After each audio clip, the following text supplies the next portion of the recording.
Now it is my pleasure to introduce the National Chair of the ZOA, Michael Goldblatt.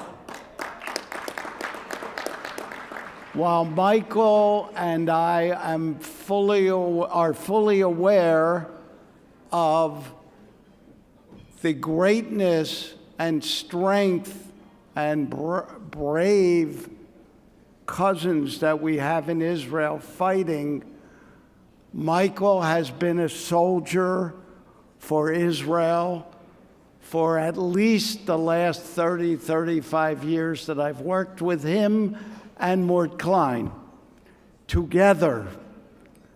And it's been quite a long road, culminating in this evening as one of the many events that the ZOA does.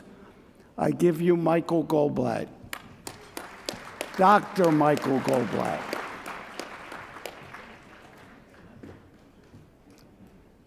Gary and I have been manning the ramparts for at least 35 years. I'm very jealous because he still has hair and I don't. Some 25 years ago, Mort Klein did something that was unheard of in Jewish organizational life. He unseated an incumbent president in a real democratic election, and by doing so, he turned American Zionism on its head. A moribund ZOA, close to bankruptcy, losing hundreds of members a month, was brought back to life through Mort's passion, brilliance, extraordinary work ethic, and a rare prophetic vision that informed his judgment. Mort knew Oslo would be a disaster and refused to attend the White House ceremony. As most of you know, Oslo led to the killing of thousands of Israelis and tens of thousands with lifelong disabilities. Similarly, ZOA fought against leaving Gaza, and again, Mort's historical imagination proved right. Because Mort had the courage to tell the unpopular truth, he was often maligned. But even his worst enemies will admit that he is a caring, empathetic mensch of absolute integrity.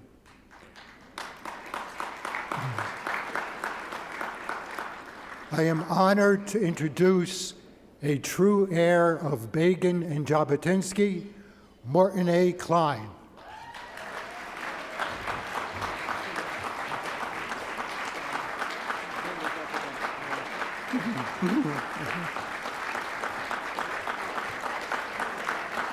Thank you. Thank you.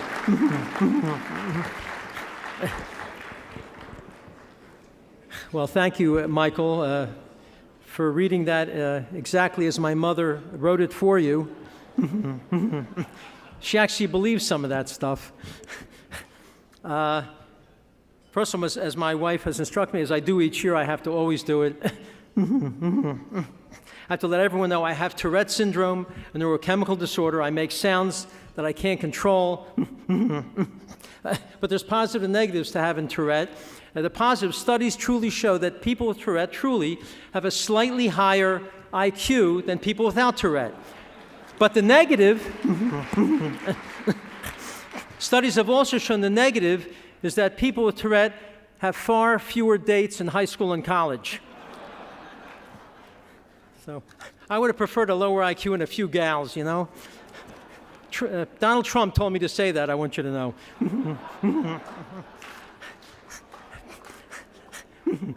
It's guy talk, don't worry, ladies.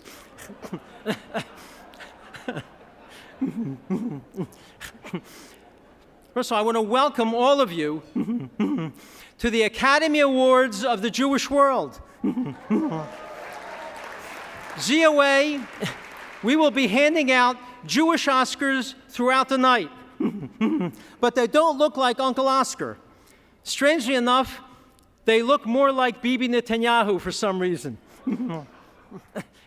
This is the largest number of people attending a ZOA dinner since the first dinner in 1897. But that's understandable that it was a larger dinner then, because the keynote speakers were Theodore Herzl and Zev Jabotinsky. I was very young then. I hardly did anything. I am so proud and privileged to welcome each and every one of you to what may be the greatest superstar gala that ZOA has ever, any organization, frankly, has ever had. I'm so honored to be among all of you, among the most devoted and committed Zionists in this room and Israel lovers in this room compared to anyone anywhere in the world. I truly believe if proud and courageous pro-Jewish activists like you would have existed and been in the U.S. in the 30s and 40s, world history would have been far different, certainly Jewish history.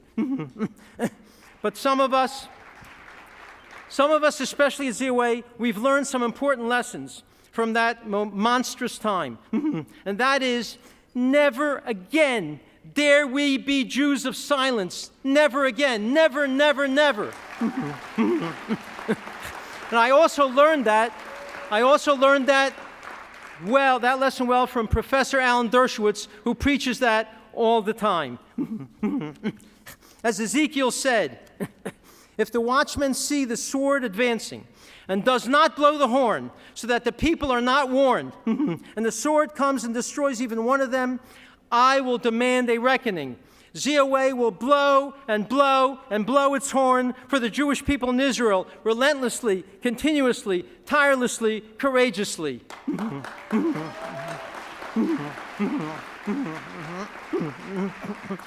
We will not only defend Israel and Jews, we will defend non-Jewish Zionists who are wrongly attacked by other Jewish groups as anti-Semites.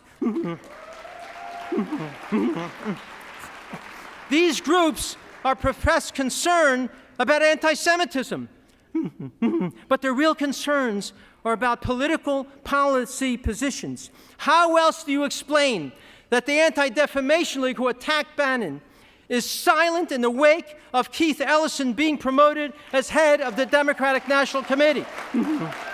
How do you explain it? They are silent.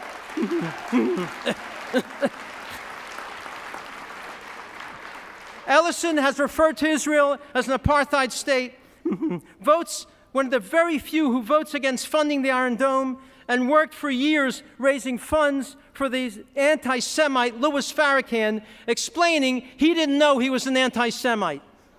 Why is ADL and AJ Committee and others silent about this man? ZOA will also fight, and we are fighting, to prevent President Obama from possibly promoting and supporting, before he leaves office, a unilateral resolution, God forbid, creating a Palestinian, Arab, Hamas, Iran terrorist state at the United Nations. Both President Obama and U.S. Ambassador to UN, Samantha Power, have refused when asked and unequivocally state they will veto such a horrific and dangerous resolution. And we know from WikiLeaks alone that he's considering this. As Stuart Eisenstadt, a close friend of the White House, said, quote, there's a distinct possibility that the administration may seek a UN Security Council resolution embodying the Palestinian state within the 67 lines. Right from WikiLeaks. And ZOA will continue to fight against the horrific Iran deal by educating Congress and others that Iran is violating the agreement. They're allowing more heavy water, which allows them to provide the ability to create nukes.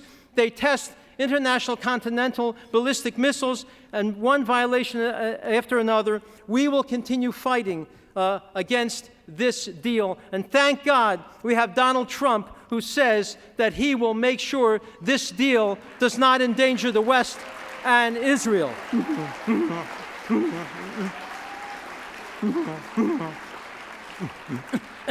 We do our fighting through our ZOA Center for Law and Justice, led by attorneys Susan Tuckman and Liz Burney. And Susan Tuckman led the fight to change and reinterpret Title VI of the Civil Rights Law, which only applied to minorities and such, not to Jews. Because of Susan Tuckman and others, but she led the fight, the Title VI now protects Jewish people as well as other minorities. Thank you, Susan Tuckman.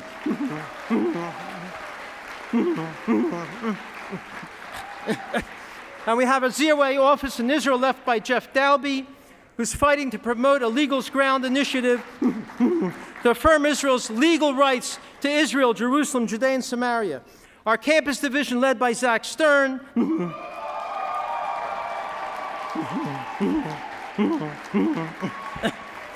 Zach, I didn't know you had that many family members here. He provides students with facts about Israel, pro-Israel activities, speakers. We oppose BDS on campuses.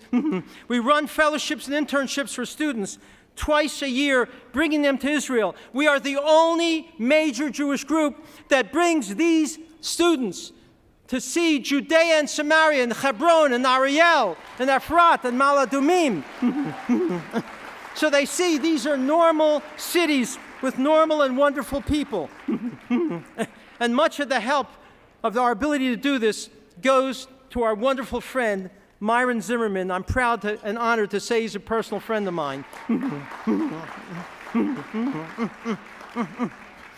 And the Government Relations Division, which is led by Josh London and Dan Pollack, who fight against Iran's continuing violations, against BDS, against the authorities, PA's authority, promotion of Palestinian terrorism, and on and on. They are the most committed lobbyists that anyone has in the Jewish world. Thank you, Josh London and Dan Pollack. Among the most important work that ZOA does is promoting the truth of the Arab-Islamic war against Israel. That's not right-wing, ladies and gentlemen. Truth is not a political position.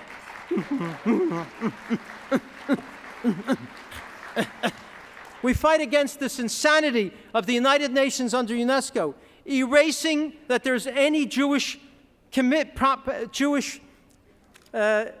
presence in Jerusalem, any Jewish connection to Jerusalem. It's ridiculous. Jerusalem was the capital of Israel under King David 3,000 years ago. Never the capital of any other nation except Israel. When the Arabs conquered Palestine in 716 CE, they made Ramla their capital, not Jerusalem. Our holiest places are the Temple Mount. You notice it's not called the Mosque Mount, and the Western Wall. The majority of people living in Jerusalem since the early 1800s, the first census, have been and continue to be Jewish people throughout all of that time. Our Jewish holy books mention Jerusalem 700 times. The Koran never mentions it. When they say that Muhammad went on this horse from Jerusalem to heaven, if you read the Koran, as I have, it says first of all, it was a dream, that it didn't happen, and that he went from the farthest place. Jerusalem is not mentioned in the Koran. And from 48 to 67, when Jordan controlled Jerusalem, they allowed it to be a slum. There was no water, electricity, plumbing. They destroyed the Jewish cemeteries. Not a single Arab leader visited Jerusalem except King Hussein a couple of times.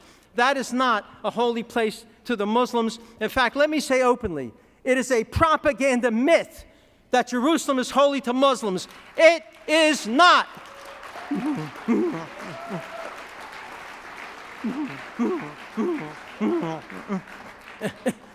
Settlements, not a single new settlement has been built since Oslo began in 93. The Oslo Agreement even allows it. Only 2 to 5% of Judea and Samaria is where the Jewish communities comprise Judea and Samaria. Occupation, Israel has given away 40% of Judea and Samaria, all of Gaza. That's where 99% of the Arabs live. There is no occupation, another propaganda lie.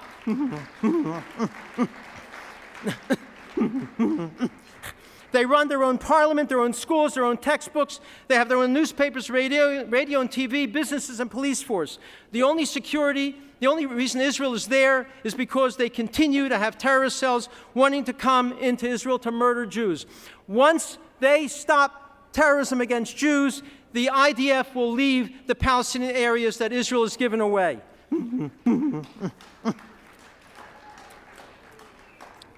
And finally, let me say, a Palestinian state won't solve the problem. They don't want a state. They've been offered a state in 1937 and 48, in 2000, 2008. They turned it down every time because it meant accepting Israel, and they won't do that.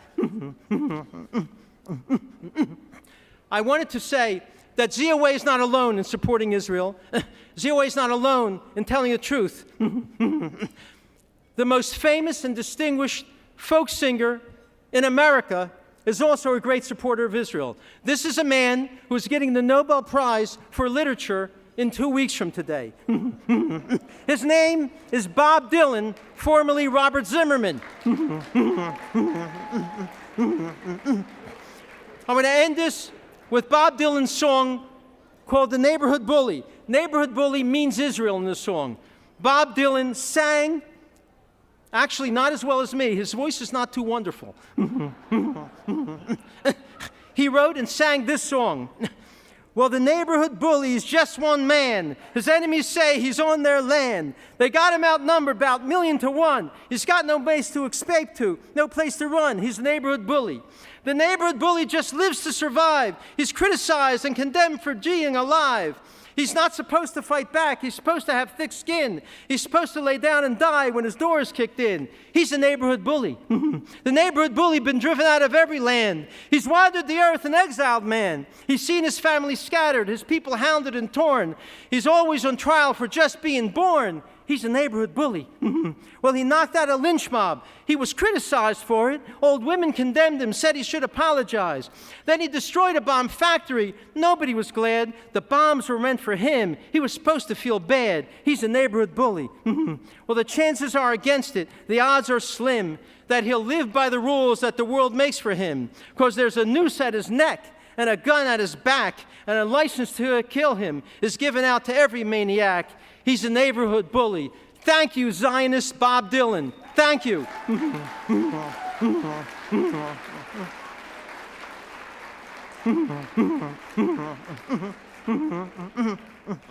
And I will end by saying that the whole world says that the Jews are wrong, that Israel is wrong. The UN, the countries, the media, and this has been our history. And even though the whole world says it, can we have confidence that we're right? Look at our experience in the whole world saying we're wrong when we're right. We are the only people to believe in a single God. The whole world said there are many gods. They were wrong, we were right. We preached the day of rest, and the whole ancient world mocked us as a lazy people. They were wrong, we were right. They said we crucified a Jew. They were wrong, we were right. They said that we used children's blood to make matzah. We denied it. They said we poisoned the wells of Europe. They were wrong, we were right. The Crusades, the blood libels, the Talmud burnings in England and France, leading those nations to expel Jews for centuries. The Spanish and Portuguese Inquisition, the ghettos and the Mortara case in Italy, the Dreyfus case, the Bayless case, the Holocaust, on and on. The whole world was wrong and we were right. And more recently, they condemned us for destroying the Iraqi nuclear reactor. And the whole world was wrong and we were right. So be confident in promoting Israel, because we in this room and the Jewish people in Israel are right, even though the whole world is completely and totally wrong, wrong, wrong. And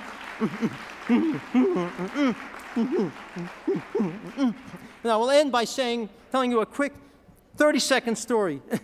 When Winston Churchill said that Chamberlain's agreement with Hitler in 1939 was a disaster, wouldn't bring peace.